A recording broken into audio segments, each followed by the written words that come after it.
It's today, and we are stepping into the heart of summer, and I'm going to be honest with you right off the bat. Nobody is ready for what July is about to bring. We've got a brutal heat dome building over the central and southern plains, a flash flood threat that's going to rival some of the worst we've seen this year, and the tropics are finally starting to wake up, right as we hit the most dangerous stretch of hurricane season. So buckle up, because there's a lot to get through today. But before we get into what's coming, we need to talk about what just happened, because the back half of June absolutely brutalized parts of the country, and a lot of you are still cleaning up from it. Preliminary SPC numbers from the last severe weather cycle show over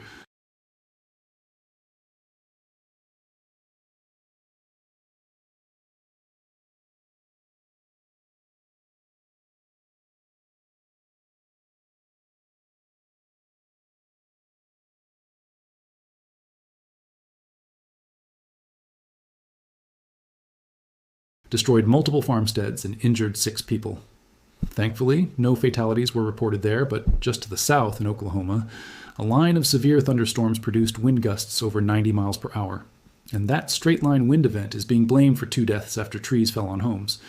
We also saw a historic hail event near Amarillo, with stones reported up to the size of grapefruits, shattering windshields and punching holes through roofs across the western Texas panhandle.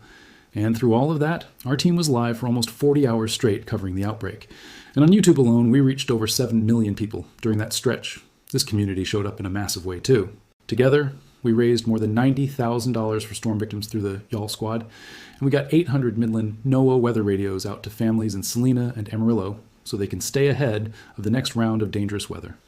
That only happens because of donations through y'allsquad.org, which again is our 501c3 nonprofit, so thank you to everyone who continues to step up. Now let's talk about what's ahead, because today, through the rest of this week, is shaping up to be a genuinely dangerous stretch, and I don't want anyone caught off guard. The first big story is heat, and I mean dangerous, oppressive, record-challenging heat building across the southern plains and Mississippi Valley. A massive ridge of high pressure is going to anchor itself over Texas and Oklahoma, and it's basically going to act like a lid, trapping hot air at the surface and letting temperatures climb day after day. We're talking about afternoon highs in Dallas, Oklahoma City, and Wichita Falls pushing past 105 degrees by the middle of the week. And when you factor in the humidity streaming up from the Gulf, heat index values could be flirting with 115 in spots. This isn't just uncomfortable. This is the kind of heat that kills people, especially the elderly, young kids, and anyone working outside. If you've got outdoor plans this week in Texas or Oklahoma, I would seriously consider moving them to early morning or after sunset. Check on elderly neighbors, never leave kids or pets in vehicles even for a few minutes, and stay hydrated even if you don't feel thirsty yet, because by the time you feel it, you're already behind. While the southern plains bake, we've got a completely different kind of danger setting up across the central United States, and that's flooding. A series of disturbances riding along the northern edge of that heat dome are going to repeatedly fire up thunderstorms across Nebraska, Iowa, and into northern Missouri over the next several days. The Weather Prediction Center has a slight risk for excessive rainfall stretching from Omaha through Des Moines and into the Quad Cities. But I think there's a real chance this gets upgraded given how saturated the ground already is from earlier this month. We're looking at training thunderstorms, meaning storm after storm rolling over the exact same areas, and that's the recipe for flash flooding. Widespread totals of 2 to 4 inches are likely, but I wouldn't be surprised to see isolated pockets pushing past 6 inches, especially anywhere east of Des Moines. If you live along the Raccoon River or any of the smaller tributaries feeding into the Mississippi up there, keep a close eye on river gauges over the next few days, because a quick rise is very possible. Embedded in this same system is a real severe weather threat too. The Storm Prediction Center has a slight risk for severe storms covering eastern Nebraska and western Iowa, with damaging winds and large hail as the primary concerns. But there is enough instability and shear in place that I wouldn't rule out a few tornadoes either, especially during the evening hours when storms tend to organize into discrete supercells before clustering into a line. If you're heading to any outdoor concerts or fairs in the Omaha or Des Moines areas over the next couple of days, keep your phone charged and keep an eye on the sky, because these storms can go from looking harmless to severe in a hurry this time of year. Now I want to shift gears and talk about the tropics, because this is the part of the forecast that has my attention the most, heading into the back half of July. We're approaching the period of the year when the Atlantic Basin really starts to wake up. And right now there's a tropical wave several hundred miles east of the Lesser Antilles that the National Hurricane Center is watching closely. Current development odds sit around 40% over the next 7 days. And while it's still too early to talk specifics about a track, the general steering pattern would favor something that eventually lifts toward the Bahamas or the southeastern United States coastline. If you live anywhere along the Gulf Coast or the southeast Atlantic coast, now is the time, not next week, to make sure your hurricane kit is stocked, your evacuation plan is set, and you know your zone. I'll keep you updated as that system develops, but I did not want to wait until it's a named storm to start talking about preparedness. And speaking of staying prepared no matter what kind of weather is heading your way, I want to take a second to thank today's sponsor. Summer storms don't care what time they show up, and neither does your need for good sleep, which is why I'm excited to tell you about today's sponsor, Helix Sleep. If you've ever tried to fall asleep during a sweaty July night with storms rolling through and the power flickering, you know how miserable a bad mattress makes that experience. Helix builds mattresses tailored to your specific sleep style, whether you're a side sleeper, a back sleeper, or someone who runs hot and needs extra cooling. They've got a quiz on their website that takes about 2 minutes and matches you with the exact mattress that fits your body and your sleep preferences.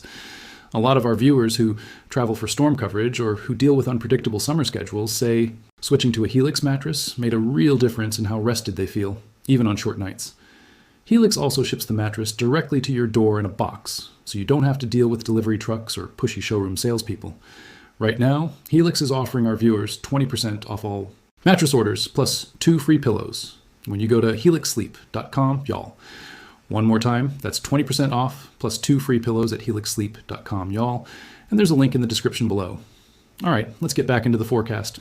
Looking ahead to the weekend, the heat is going to start expanding eastward out of Texas and Oklahoma and into the Mississippi Valley and the Tennessee Valley. Memphis, Little Rock, and Nashville are all going to be flirting with the upper 90s by Saturday, and combined with the humidity, it's going to feel like triple digits in spots. If you've got weekend plans at Beale Street or anywhere, outdoors in Memphis, plan for shade breaks and plenty of water because that heat is not going to let up much even after the sun goes down. Meanwhile, out west, there's a separate story developing, and that's wildfire weather.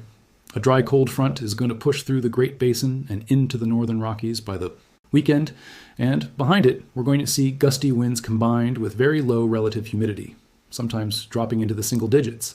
That's a classic red flag warning setup, and the National Weather Service offices covering Idaho, Montana, and parts of Wyoming have already started flagging this stretch as a high concern window for rapid fire spread. If you live in any of these areas, now is not the time for outdoor burning, and if you do see smoke, report it immediately rather than assuming someone else already has. By early next week, that same cold front responsible for the fire weather out west is going to dive southeast and finally start to erode that brutal heat dome over Texas, which is good news if you've been suffering through triple-digit afternoons. As that front pushes through, we could see another round of strong to severe thunderstorms fire up along the boundary, especially across northern Texas and into Oklahoma, where the clash between the hot, humid air mass and that incoming cooler, drier air could really get storms going again.